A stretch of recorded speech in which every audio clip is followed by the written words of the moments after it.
Hello student, very good evening. I hope you are fine. Welcome to expert classes by Manju ma'am. जैसा कि student आप सभी लोग जानते हैं कि इस समय हम आप लोगों का मॉडल पेपर स्टार्ट किए हुए हैं। आज ये आप लोगों का मॉडल पेपर या पार्ट 4 कौन सा है? पार्ट 4 है स्टूडेंट। इसके पहले आप लोगों का जो है पार्ट 3 तक हो चुका है। अगर आज आप पहली बार देख रहे हैं स्टूडेंट तो आप लोग चैनल को सब्सक्राइब कर दीजिए और बेल आइकन को प्रेस कर दीजिए। इससे पहले आप लोगों का पार्ट 3 हो चुका है जिसमें आप लोगों का पार्ट 1 स्टूडेंट और पार्ट 2 ये आप लोगों का लॉन्ग क्वेश्चन है। पार्ट 3 जो है शॉर्ट क्वेश्चन था। तो आज फिर से एक शॉर्ट क्वेश्चन का हम वीडियो दे रहे हैं स्टूडेंट, और कल कोशिश रहेगा कि एक वीडियो और आप लोगों को हम अति लघु का दे देंगे। देखिए इस समय एग्जामिनेशन ड्यूटी भी चल रहा है जिसकी वजह से जो है आप लोगों की क्लास हम प्रॉपर ले नहीं पा रहे, लेकिन हाँ जो भी आप लोगों को हम मॉडल पेपर दे रहे हैं स्टूडेंट तो ये आपकी एग्जामिनेशन के पॉइंट ऑफ व्यू से मोस्ट इंपॉर्टेंट है। ये न्यू मॉडल पेपर 2025 है। जो बच्चे हमारे BA BSc 4th सेमेस्टर में पढ़ रहे होंगे उनके लिए ये क्लास है। विषय कौन सा है? होम साइंस है। पेपर का नाम क्या है? आवास एवं प्रसार शिक्षा है। ठीक है, आप लोगों का एग्जाम जो है 31 मई को होने वाला है। तो आज 29 मई है, तो आज का ये मॉडल पेपर आप लोग पढ़ लीजिएगा। देखिए शाम के जो है 5:45 बजने वाले हैं, लेकिन कोशिश रहेगी मेरे स्टूडेंट कि आप लोगों को 8 बजे तक हार्डली ये जो है वीडियो आप लोगों को मिल जाए। तो आइए स्टूडेंट बिना समय गंवाए हम स्टार्ट करते हैं आप लोगों का मॉडल पेपर। तो देखिए पहला क्वेश्चन क्या है स्टूडेंट? तो पहला क्वेश्चन ये आपका मोस्ट इंपॉर्टेंट क्वेश्चन है। ये 101% आएगा कि दृश्य श्रव्य साधन या सामग्री से आप क्या समझती हैं। तो देखिए स्टूडेंट यहाँ पे क्या है, देखिए उत्तर। यह कहा गया है मनुष्य के हृदय में प्रवेश करने का उत्तम रास्ता पेट है, किंतु मनुष्य के मस्तिष्क में प्रवेश करने का उत्तम रास्ता उसकी आंखें और कान है। क्यों कहा गया है आंखें और कान को हम क्यों ले रहे हैं स्टूडेंट? क्योंकि देखिए दृश्य का मतलब क्या होता है? देखना, और श्रव्य का मतलब क्या होता है? सुनना। तो यहाँ पे क्या हो रहा है? आँख और कान दोनों का जो है हम इस्तेमाल कर रहे हैं। किसके लिए?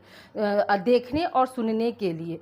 ठीक है, तो अब आइए देखिए आगे हम बात करते हैं। तो आगे है कि दृश्य श्रव्य सामग्री प्रसार शिक्षा की वह विधियां हैं जो ग्रामीण लोगों के लिए सुगम और सुबोध होती हैं। जैसा कि हम सभी लोग जानते हैं कि प्रसार शिक्षा जो है वो किसके लिए चला गया है? तो ग्रामीणों के लिए यह शिक्षा जो है चलाई जाती है। और ये कैसी शिक्षा है? तो ग्रामीणों के लिए ये शिक्षा होती है। इसमें हम दृश्य और श्रव्य साधन दोनों के लिए हम जो है इस्तेमाल करते हैं। फिर क्या है? जिनका प्रभाव अस्थायी होता है, ये अस्थायी तौर पे जो है काम करते हैं। हम कह सकते हैं कि प्रसार शिक्षा ग्रामीण क्षेत्रों के लिए होती है। ठीक है, प्रसार कार्यकर्ता ग्रामीणों को सिखाने के लिए प्रसार शिक्षण विधियों का जो है प्रयोग करता है। प्रसार शिक्षण विधियों को प्रयोग में लाने के समय उन्हें और अधिक प्रभावी बनाने के लिए क्या करता है वो? हाँ देखिए, उन्हें और अधिक प्रभावी बनाने के लिए कुछ सहायक सामग्रियों का प्रयोग किया जाता है। इन्हें ही जो है दृश्य श्रव्य साधन या सामग्री कहते हैं। ठीक है, तो दृश्य श्रव्य साधन और सामग्री से आप क्या समझते हैं? तो जो प्रसार शिक्षा है, ठीक है, प्रसार शिक्षा के जरिए क्या है? ग्रामीण लोगों को पढ़ाया लिखाया जाता है। जैसे खेती बाड़ी कैसे करना है, कैसे नए नए टेक्नोलॉजी का यूज करके अपनी खेती बाड़ी को वो बढ़ावा दे सकते हैं। मत्स्य पालन को, मुर्गी पालन को कैसे वो बढ़ावा दे सकते हैं। यानी टोटल जो है प्रसार शिक्षा आपका ग्रामीण लोगों से जो है बिलोंग करता है। इसलिए यहाँ पर कहा जा रहा है कि ग्रामीण यह प्रसार शिक्षा जो है वो क्या है? आपकी ग्रामीणों की शिक्षा होती है। और इसमें क्या है? शिक्षण देने के लिए जो सहायक सामग्री का जो इस्तेमाल किया जाता है तो उसी को हम क्या बोलते हैं? प्रसार शिक्षा बोलते हैं स्टूडेंट। ठीक है, अब आइए आगे हम बात करते हैं। आगे देखिए क्या है? प्रसार कार्यकर्ता, ठीक है, ग्रामीणों को अपनी बात भली प्रकार से समझाने, ठीक है, समझाने के लिए कुछ दृश्य सामग्रियों का प्रयोग करता है। ठीक है, तो कुछ दृश्य सामग्रियों का प्रयोग करता है, जैसे कि बड़े बड़े प्रोजेक्टर को दिखाकर वो जो है इसको समझाने की कोशिश करता है कि देखिए ये इस टेक्नोलॉजी का यूज करेंगे तो आपका खेती इस तरह से होगा। मतलब बहुत सारे जो है एजुकेशन के जो है वहाँ पर दिया जाता है। ठीक है, अब आइए देखिए हम बात करते हैं परिभाषा की। तो परिभाषा क्या है?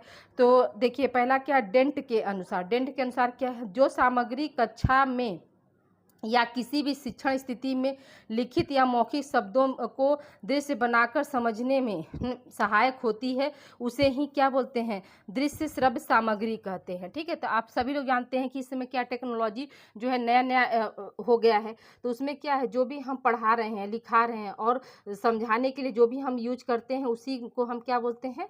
जो है दृश्य श्रव्य साधन बोलते हैं। दृश्य का मतलब क्या होता है? देखना। श्रव्य का मतलब क्या होता है? साधन, सॉरी सुनना। तो जैसे आपका टेलीविजन क्या है? टेलीविजन हुआ, मोबाइल हुआ, ये सब क्या है? सब आपके दृश्य और श्रव्य साधन के अंतर्गत आते हैं। फिर क्या? चक्रवर्ती के अनुसार क्या है?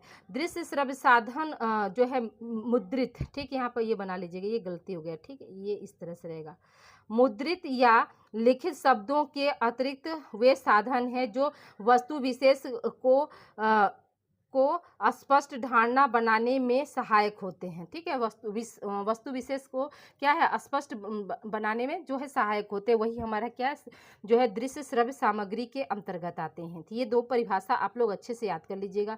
हाँ, अब देखिए तीसरा परिभाषा भी हमने दे दिया है। तीसरा परिभाषा क्या है? डेम्फिर तथा कोकरन के अनुसार तो दृश्य श्रव्य साधन वे सामग्री हैं जिनके सही चुनाव और प्रयोग से किसी वस्तु के बारे में सोचने और फिर उसे समझने में सहायता मिलती है, वही क्या है? वही हमारा दृश्य श्रव्य साधन है। जैसे हम कोई भी पिक्चर देखते हैं तो पिक्चर क्या है? कोई भी पिक्चर, कोई भी धारावाहिक अगर चल रहा है तो उसको हम क्या करें? देख रहे हैं, फिर साथ ही साथ क्या उसको हम समझ रहे हैं। तो ये सब चीज़ें क्या है? जो हम देख कर, सुन कर समझ सकते हैं, वही क्या है? हमारा दृश्य श्रव्य साधन के अंतर्गत आता है। अब आइए देखिए दृश्य श्रव्य सामग्री के महत्व क्या क्या है स्टूडेंट। तो देखिए यहाँ पे क्या है? पहला महत्व देखिए, दृश्य सामग्री के द्वारा बाहरी जगत का चित्रण कक्षा में सफलतापूर्वक किया जा सकता है। जैसे चलचित्र हुआ, फिल्म पट्टी हुआ, स्लाइड हुआ इत्यादि के द्वारा दूर की वस्तुओं को छात्रों के सम्मुख प्रस्तुत किया जा सकता है। अब जैसे मान लीजिए किसी को लंदन के बारे में हमको जानकारी दें, तो अब हम बच्चों को लंदन तो नहीं ना जा सकते हैं, क्या करेंगे? हम प्रोजेक्टर पर लंदन के बारे में जितनी भी जानकारी है ये सब बता सकते हैं। ठीक है, फिर क्या? दूसरा क्या है? किसी छोटी वस्तु को बड़ा करके बहुत से लोगों को एक साथ दिखाया जा सकता है। जैसे बीमारियों के कार्यक्रम को प्रोजेक्टर की सहायता से दिखाया जा सकता है। जैसे मान लीजिए अभी कोविड नहीं आया था तो क्या जहाँ जहाँ कोविड हुआ वहाँ लोगों को ले गए नहीं ना, घर में बैठे बैठे जो है टेलीविज़न पर, ठीक है, और क्या हुआ मोबाइल पे, ये सारी चीज़ को हम लोग दिखाते थे। तो ये चीज़ क्या है? मतलब बड़ा करके दिखाने के ऐसे ये सिम्टम्स रहेंगे तो क्या है? आप कोविड के शिकार। तो ये सब चीज़ें क्या है? वहाँ पर दिखाया जा सकता है। फिर क्या? तीसरा क्या है? दृश्य श्रव्य सामग्री भाषण की निरस्ता को दूर करने में सहायक होता है। अगर मान लीजिए सिर्फ हम बोलते ही जा रहे हैं और आपको चित्र नहीं दिखा रहे हैं या उससे संबंधित कुछ भी मैटर हम नहीं दिखा रहे, तो क्या होगा? आप लोग भी जो है बोरिंग महसूस करेंगे। तो उसकी जो निरस्ता होती है उसको क्या करता है? दृश्य श्रव्य साधन जो होता है वो दूर करता है। फिर क्या है?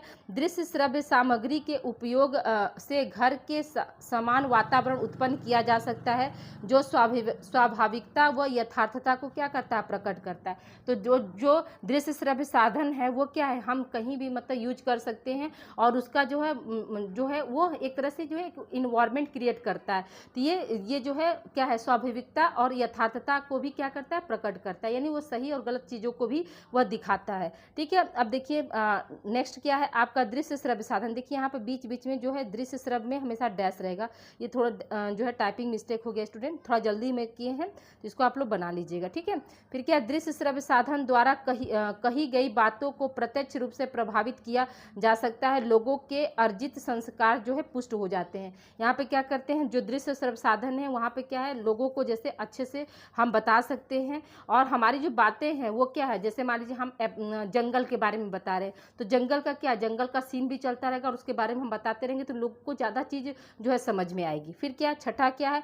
दृश्य श्रव्य साधनों के प्रयोग से विषय वस्तु शीघ्रता से अपनाई जा सकती है। तो ये भी बात सही है कि हम कोई चीज़ देख कर सुनकर, जैसे अभी क्या, अभी आप जिसे पढ़ रहे हैं मेरी बातों को भी सुन रहे हैं और हम मैटर भी देखते जा रहे हैं, तो यहाँ पर क्या हो रहा है? आपको ये चीज़ें जो है जल्दी से और अच्छी तरीके से याद हो जाएंगी। ठीक है, फिर अगला क्या है आपका?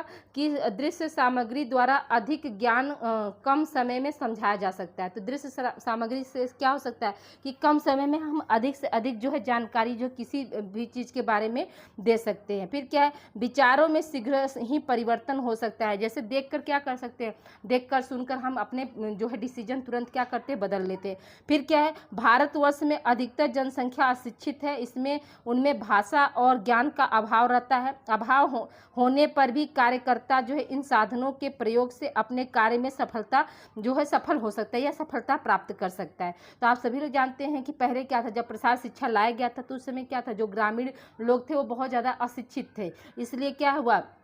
उनके अंदर जो भाषा और ज्ञान का जो अभाव था, तो लेकिन जो है दृश्य और श्रव्य साधन के जरिए क्या किया गया, उनके जो है जानकारी को जो है बढ़ाया गया। फिर क्या है, अगला क्या है, आपका कार्यकर्ता अपने विचारों को अधिक स्पष्ट वह होगा, ठीक है, वह क्रमबद्ध तरीके से रख सकता है। जो भी प्रसार कार्य करता है वो क्या करेगा, अपने विचार को स्पष्ट तरीके से और क्रमबद्ध तरीके से जो है लोगों के सामने जो है रख सकता है। अब देखिए दूसरा क्वेश्चन क्या है आपका, दृश्य श्रव्य साधनों का वर्गीकरण। कैसे हम वर्गीकरण करेंगे दृश्य श्रव्य साधनों का, तो देखिए यहाँ पर क्या है आपका, पहला क्या है आपका, तो यहाँ पर हमने क्या किया है, इसको दृश्य श्रव्य साधन को जो है यहाँ पर बांटा है, classification of audial visual ads.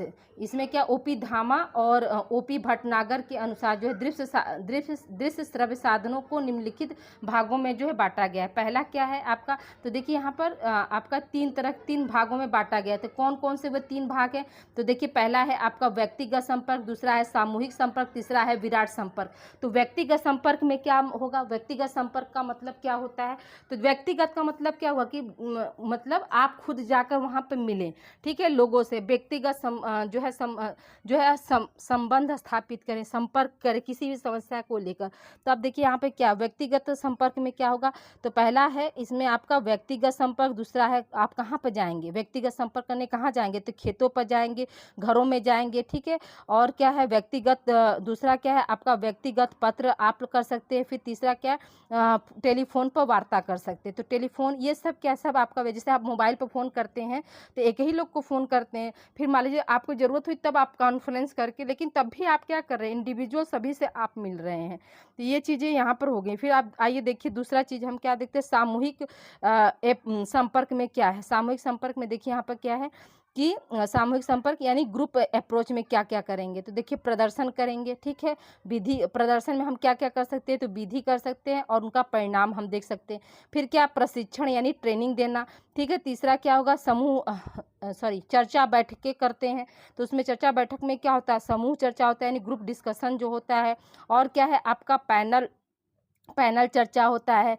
फिर क्या है आपका पैनल चर्चा के बाद फिर क्या होगा आपका मतलब परिचर्चा होगा। फिर फोरम तैयार किया जाता है, सामूहिक साक्षात्कार होता है, संवाद व लोक संप्रेषण होता है। ये सब क्या है सब आपका जो है मतलब सामूहिक वाले में चल रहा है। फिर क्या है कार्यशाला यानी वर्कशॉप होता है। फिर क्या है चौथा आपका क्या हो जाएगा, क्षेत्र दिवस कार्यक्रम करते और यात्राएं करते। ये सब क्या है सब आपके जो है मतलब सामूहिक जो है सामूहिक संपर्क के अंतर्गत आएंगे। तो फिर अगला क्या है आपका विराट संपर्क। तो विराट संपर्क में क्या है आपका, तो विराट संपर्क में यानी मास अप्रोचेज में हम क्या करते हैं, तो फिल्म एवं स्लाइड्स देखते हैं, ठीक है। फ्लैश कार्ड का यूज करते हैं, छपी हुई सामग्री को हम देखते हैं, मॉडल्स एवं प्रदर्शन देते हैं। देखिए मॉडल्स इसके पहले जो है कितने मॉडल होंगे स्टूडेंट, ये सब आपको हम पिछले क्लास में दे चुके हैं, तो इसलिए पार्ट 3 आप लोग जरूर देखिएगा। फिर ये रेडियो के जरिए होता है, रिकॉर्ड एवं रिकॉर्ड की हुई बातचीत को देखते हैं, चार्ट और चित्र के द्वारा करते हैं। फिर क्या सर्कुलर पत्र के द्वारा, समाचार पत्र की कहानियों के द्वारा, अभियान और टेलीविजन। तो ये देखिए जो हम आपको चार्ट जो दे दिए स्टूडेंट, इसको आप लोग ना अच्छे से जो है मतलब बना लीजिएगा, ये बहुत इंपॉर्टेंट है। देखिए थोड़ा सा हम रोक कर भी दिखा दे रहे हैं आपको। पहला हेडिंग ऊपर वाला डाल दीजिएगा, आपका क्या होगा हेडिंग में संचार एवं प्रसार में दृश्य श्रव्य साधनों का उपयोग, ऐसे करके फिर 3 ये फ्लो चार्ट आप इसको इस तरह से जिस तरह से है बिल्कुल आप एज इट इज इसको उसी तरह से अपने कॉपी पर ये बना लीजिए, एक रफली कार्य कर लीजिए और फिर उसके बाद आप क्या करेंगे याद कर लीजिएगा उसको। अब देखिए यहाँ पर क्या है मेथड्स कौन कौन से हैं, प्रसार सामग्री का मेथड क्या होता है, तो श्रव्य सामग्री होता है, फिर क्या है आपका दृश्य सामग्री, और फिर तीसरा क्या हो जाएगा श्रव्य और दृश्य दोनों सामग्री को मिक्स करके हम कैसे देखेंगे। तो श्रव्य सामग्री में आपका क्या हो जाएगा, रेडियो हो गया, टेलीफोन हो गया, टेप रिकॉर्डर हो गया, ग्रामोफोन हो गया, ये सब क्या सब आपके जो है श्रव्य सामग्री के अंतर्गत आएंगे। अब देखिए यहाँ पर दृश्य सामग्री के अंतर्गत क्या आएंगे, तो दृश्य सामग्री को जो है 2 भागों में बांट दिया गया है। पहला क्या है प्रक्षेपित और दूसरा क्या है गैर प्रक्षेपित, जिसको हम इंग्लिश में क्या बोलते हैं प्रोजेक्टेड बोलते हैं, और ये क्या है नॉन प्रोजेक्टेड होता है। फिर क्या है इसमें, तो प्रोजेक्टेड में कौन कौन से आएंगे, तो फिल्म स्ट्रिप्स आएगा, ठीक है, स्लाइड आएगा, चलचित्र आएगा और ओपेक और ओवरहेड प्रोजेक्शन आएगा। ये क्या है आपका प्रक्षेपित में आएगा। फिर देखिए गैर प्रक्षेपित में क्या हो जाएगा आपका, तो आलोक चित्र हो गया यानी फोटोग्राफ्स वगैरह, पोस्टर हो गए, श्याम पट यानी आपका जो ब्लैक बोर्ड होता है, फ्लैश कार्ड हो गया, सूचना पट हो गया, चार्ट हो गया, ग्राफ हो गया, मॉडल हो गया, और क्या है आपका साहित्य तथा प्रकाशन हो गया, और टोबलो हो गया और मूक अभिनय हो गया। ये सब क्या, सब आपके गैर प्रत्यक्ष में आएंगे। ये दोनों क्या है, दोनों याद रखिएगा कि विजुअल वाले में है। ठीक है, आप देखिए आपका दृश्य श्रव्य सामग्री में क्या आ जाएगा, तो दृश्य श्रव्य सामग्री में आपका है प्रोजेक्टेड हो जाएगा। ठीक है, दूसरा क्या है नॉन प्रोजेक्टेड। प्रोजेक्टेड में क्या, सिनेमा हो गया, टेलीविजन हो गया। ठीक है, अब जिसको हम क्या कर रहे हैं, चला रहे हैं बड़े पैमाने पर। फिर क्या है आपका जो है गैर प्रक्षेपित में क्या होगा, कठपुतली का डांस हो गया, नाटक हो गया, छाया अभिनय होगा, गीत हो गया और नारे होंगे। ये सब क्या है, सब आपके जो है ये ऑडियो विजुअल एड्स में के अंतर्गत आएंगे। ऑडियो विजुअल एड्स के अंतर्गत ये भी आप फ्लो चार्ट के जरिए इसको भी आप बना लीजिएगा स्टूडेंट, ये बहुत इंपॉर्टेंट है आपका। ठीक है, तो इसको भी जिस तरह से हम बता रहे हैं उस तरह से आप इसको मतलब करके आप इसको अच्छे से रख सकते हैं। उसको आप लोग एक जगह आप लिख लेंगे तो आपको सुविधा हो जाएगी। ठीक है, अब आइए हम देखते हैं, ये थोड़ा सा हम रुक कर दें, आप वीडियो रोक कर वहाँ पर आप बना लीजिए। अब अगला प्रश्न देखिए क्या है आपका, दृश्य श्रव्य सामग्री या साधन के लाभ क्या होते हैं। तो देखिए पहला लाभ क्या होता है, तो शीघ्रता से इसको हम समझा सकते हैं। ठीक है, जनता का ध्यान केंद्रित रहता है, समय की क्या होती है, बचत हो जाती है। ठीक है, फिर क्या है, जनता जो होती है, जनता की स्मृति अस्थायी होती है, यानी वो देखी हुई चीज़ों को क्या करता है, अच्छे से जो है याद करके रख सकता है अपनी मेमोरी पावर में। फिर क्या है आपका पांचवा क्या है, भाषा और ज्ञान के अभाव में कार्यक्रम भी सफल रहता है, विचारों में परिवर्तन शीघ्रता से हो जाते हैं, मनोरंजक ढंग से समझाने में जिज्ञासा बनी रहती है और जनता की स्वीकृति भी शीघ्रता से क्या होती है, प्राप्त हो जाती है। ठीक है, तो ये आपके जो है तीसरे क्वेश्चन। अब आइए देखिए चौथा क्वेश्चन हम देखते हैं कि प्रसार कार्यकर्ता का अर्थ क्या होता है, उसकी गुण या विशेषताएं क्या होती है। ये आपका मोस्ट इंपॉर्टेंट क्वेश्चन है, ये निश्चित तौर पर आएगा स्टूडेंट। देखिए यहाँ पे क्या, जो लोग ग्रामीण जीवन से जुड़कर विकास कार्य करते हैं। ठीक है, जो लोग क्या है ग्रामीण जीवन से जुड़कर विकास कार्य करते हैं, लोगों के उत्थान के लिए कार्य करते हैं, उनके रहन सहन एवं जीवन स्तर को ऊंचा उठाने में सहयोग करते हैं, उनके खेतों में, घरों में, कार्यस्थल पर जाकर नवीन तकनीकों से अवगत कराते हैं, उनका उपयोग करना सिखाते हैं, वे सभी क्या है, सभी वे क्या कहलाते हैं, प्रसार कार्यकर्ता कहलाते हैं। ठीक है, तो प्रसार कार्यकर्ता कोई भी हो सकता है, लेकिन वो क्या हो, उनका काम करने का जो तौर तरीका हो वो क्या हो, ग्रामीण जीवन से जुड़ा हुआ हो स्टूडेंट। ठीक है, जैसे ग्रामीण जीवन क्या है, तो हम सभी लोग जानते हैं कि ग्रामीण जीवन जो होता है वो खेतों से बिलोंग करता है। ठीक है, घरों में जो महिलाएं हैं वो अगर घर से बाहर नहीं निकल रही हैं तो वो घर के अंदर कौन से रोजगार करके अपने जीविकापार्जन को या अपने स्तर को ऊंचा उठा सकती, इन सब पर जो है आपका जो है प्रसार कार्यकर्ता जो है कार्य करता है। ठीक है, सामान्य अर्थों में प्रसार काम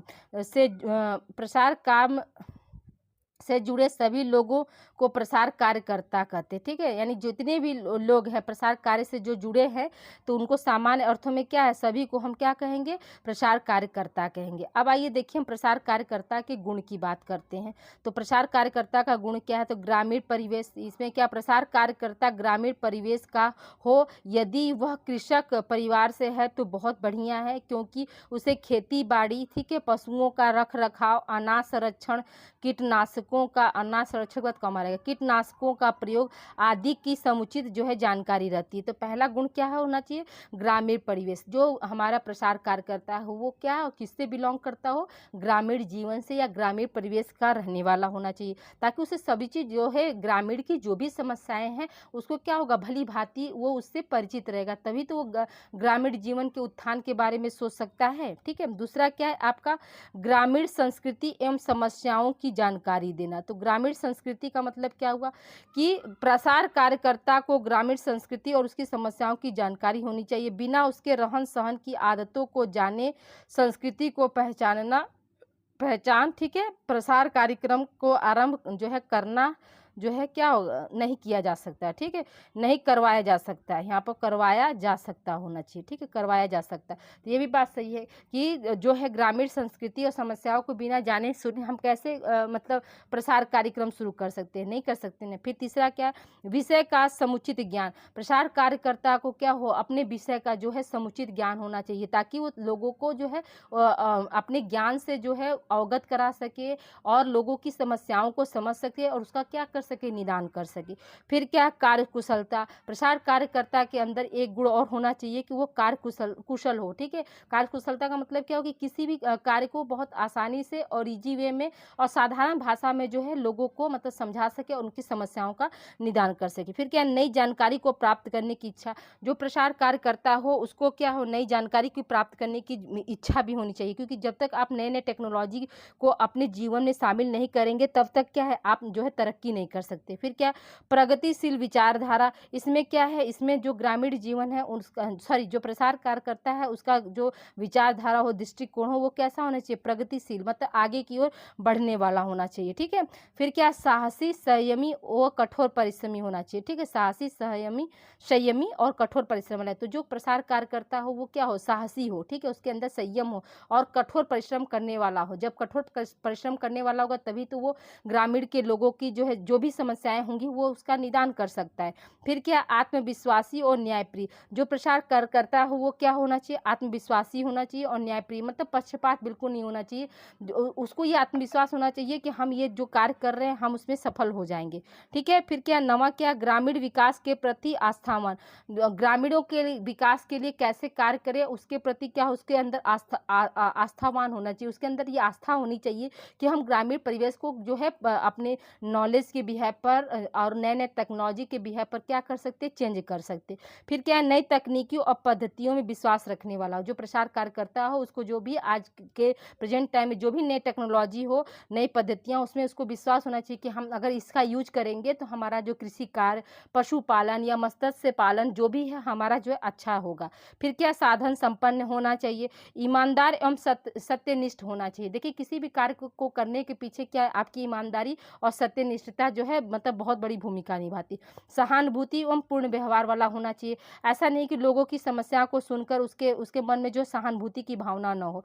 हाँ, ऐसा होना चाहिए कि उसके अंदर क्या, सहानुभूति की भावना हो और वो निष्ठापूर्ण जो है कार्य कर सके। फिर क्या, आकर्षक व्यक्तित्व, जो प्रसार कार्यकर्ता का जो व्यक्तित्व हो, पर्सनालिटी, वो कैसा होना चाहिए, आकर्षक वाला होना चाहिए ताकि लोगों को अपनी ओर आकर्षित कर सके। ठीक है, फिर 15वां क्या है आपका, सादा जीवन और उच्च विचार वाला होना चाहिए। उसका जो जीवन है वो कैसा होना चाहिए, सादा जीवन होना चाहिए और उच्च विचार, यानी नए नए टेक्नोलॉजी के विषय में भी उसकी जानकारी होनी चाहिए और उसका जो रहन सहन हो वो क्या हो, सादा वाला। सादा जीवन रहेगा तभी तो वो ग्रामीण जीवन को जो है ग्रामीण लोगों को अपनी तरफ जो है आकर्षित कर सकता है। सेवा भावना होनी चाहिए, यानी वो अपने कार्य को सेवा की भावना से करे कि मुझे ये काम करना है जिससे कि लोगों का जो है प्रगति हो सके, लोग हमारे पे जो है ट्रस्ट कर सके। तो ये सब चीज़ें जो है उसके अंदर अंदर जो है आनी चाहिए। हाँ, देखिए आगे स्टूडेंट, देखिए अभी बताया कि सादा जीवन उच्च विचार। फिर क्या है, व्यक्ति के अंदर जो प्रसार कार्य करता है उसके अंदर क्या हो, सेवा की भावना होनी चाहिए।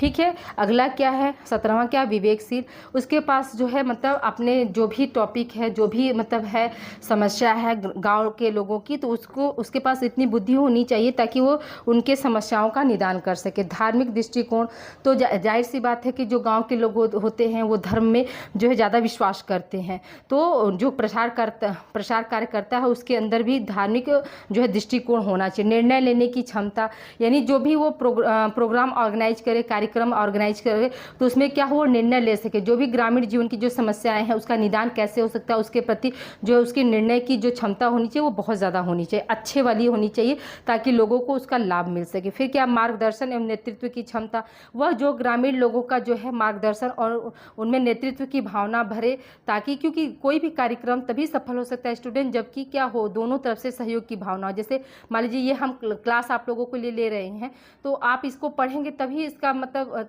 आप लोग पढ़ेंगे, एक दूसरे को शेयर करेंगे, कमेंट करेंगे, तभी क्या है हमारा और आपका जो संबंध है वो ज़्यादा अच्छा हो सकता है और आपका हम सही मार्गदर्शन भी कर सकते हैं। फिर क्या है, संगठनात्मक क्षमता, जो प्रसार कार्य करता है उसके अंदर ये क्वालिटी होनी चाहिए कि वो लोगों का एक संगठन बना सके और कोई भी काम जो है वो मतलब कैसा संगठन को ऑर्गेनाइज करके जो है कर सके, ताकि उसको जो है पूरा समर्थन जो है ग्रामीण वासियों का जो है मिल सके। अगला क्या है, अपने कार्य के प्रति समर्पित भावना रखना। तो जो प्रसार कार्य करता हो उसको उसके अंदर सबसे पहला, सबसे बड़ा और सबसे अच्छा गुण ये होना चाहिए कि अपने कार्य के प्रति मतलब पूरी तरह से वो समर्पित हो, तभी तो वो जीवन में आगे बढ़ सकता है। फिर क्या, लेखन क्षमता। उसका जो लेखन क्षमता हो, जो लिखावट वो ज़्यादा साफ स्पष्ट, जैसे लोगों की अगर समस्या को उसने सुना और वो क्या है ब्लॉक स्तर पर और राज्य स्तर पर अगर कंप्लेन करना चाहता है, शिकायत दर्ज करना चाहता है, तो उसकी जो लेखन जो क्षमता हो वो अच्छी होनी चाहिए, त्रुटिपूर्ण नहीं होनी चाहिए, अर्थविहीन नहीं होनी चाहिए, अर्थपूर्ण होनी चाहिए, ताकि मतलब जो अधिकारी लोग हों उस गांव की जो समस्या को वो सुन सके, समझ सके और उसका जो है समस्या का निदान कर सके। फिर क्या, मूल्यांकन क्षमता। मूल्यांकन क्षमता भी उसका होना चाहिए कि जो भी उसने कार्य किया तो उसमें कहाँ तक वो मतलब सही हुआ, ठीक है। और अगर उसमें कोई प्रोग्राम उसने ऑर्गेनाइज किया, अगर उसमें कोई त्रुटि पाई जाती है तो वो किन कारणों से पाएगी और उसमें क्या कर सकता है कि जिससे कि ये त्रुटियां जो है दूर हो सके। फिर क्या है, आपका श्रव्य दृश्य शिक्षण सामग्री की जानकारी। जो प्रसार कार्य करता है उसको क्या होना चाहिए, उसको मैंने दृश्य श्रव्य शिक्षण सामग्री की भी जानकारी होनी चाहिए, ताकि वो इसके जरिए जो है ग्रामीण जीवन की जो भी समस्याएं हैं उसको जो है वो निदान कर सके। फिर क्या है, रीति रिवाज, संस्कृतियों और लोक परंपराओं के प्रति जो है आदर भाव। जो भी ग्रामीण जीवन का जो भी मतलब रीति रिवाज है, जैसे गांव में क्या होता है, साल में एक बार मेला लगता है, ठीक है, तो उसका जो है मतलब उसका सम्मान करने वाला जो है प्रसार कार्यकर्ता होना चाहिए। ऐसा ना हो कि वो ये सोचे कि अरे ये सब ढकोसला है। तो जो ग्रामीण जीवन का जो भी रीति रिवाज है, जो भी संस्कृति है, उसका क्या करना चाहिए, उसको सम्मान करने आना चाहिए। फिर क्या, निष्पक्षता। जो प्रसार कार्य करता है उसके अंदर निष्पक्षता का भी गुण पाया जाना चाहिए, ताकि वो निष्पक्ष होकर जो है दोनों पार्टियों को जो है मिलाकर रख सके और अपने जो है परियोजना को या अपनी योजनाओं को जो है वो आगे बढ़ा सके। अगर मान लीजिए निष्पक्षता का गुण अगर उसके अंदर नहीं पाया जाएगा तो कोई भी कार्यक्रम अगर गवर्नमेंट लाती है तो वो उसमें जो है सफल नहीं हो पाएगा। तो ये सब क्या थे, ये सब आपके प्रसार कार्यकर्ता के गुण थे स्टूडेंट, जो कि आपके मोस्ट इंपॉर्टेंट है। ये एग्जाम में 101% आपका आएगा, तो इसको आप लोग अच्छे से जो है याद कर लीजिए। देखिए आज 5 क्वेश्चन हम टोटल दिए हैं स्टूडेंट, तो इसमें आप लोगों का अति लघु भी आ सकता है और आपका जो है लघु भी हो सकता है, दीर्घ भी हो सकता है। ये सब जितने हैं आप इसको अच्छे से, जैसे मान लीजिए यहाँ पर जो है प्रक्षेपित और गैर प्रक्षेपित, इसका आप लिख कर आप अपने से भी इन सब चीज़ों को एक्सप्लेन आप वहाँ पे कर सकते हैं, ठीक है। तो मिलते हैं स्टूडेंट अगली क्लास में। तो अगली क्लास जो है आप लोगों का कल, देखिए कोशिश रहेगी कि मैं 4 या 5 बजे तक एक क्लास आप लोगों को अति लघु लगा दूँ, ठीक है। 5वां पार्ट जो है अति लघु एक क्लास और लगा दूँ, ताकि आप लोगों को इसका भी बेनिफिट मिल जाए। अभी तक जो 4 क्लास दिए हैं उसको आप लोग बार बार देख कर रिवाइज अच्छे से कर लीजिए, आपके यहाँ से क्वेश्चन बहुत यहाँ से जो है सॉल्व हो जाएंगे। ओके, मिलते हैं हम अगली क्लास में स्टूडेंट। तो देखिए वीडियो को आप लोग लाइक करना ना भूलें और शेयर करना ना भूलें। देखिए स्टूडेंट, आप लोग देख तो लेते हैं लेकिन लाइक और शेयर करना जो है भूल जाते हैं, जो कि ये बहुत ही गलत बात है। देखिए हम आप लोगों के लिए बहुत मेहनत करते हैं, एग्जाम ड्यूटी करते हैं, फिर आकर टाइप करते हैं, फिर आप लोगों को हम मैटर देते हैं स्टूडेंट। तो प्लीज़ आप लोग वीडियो को लाइक शेयर करना ना भूलें। ओके, मिलते हैं हम अगली क्लास में। Thank you for watching student.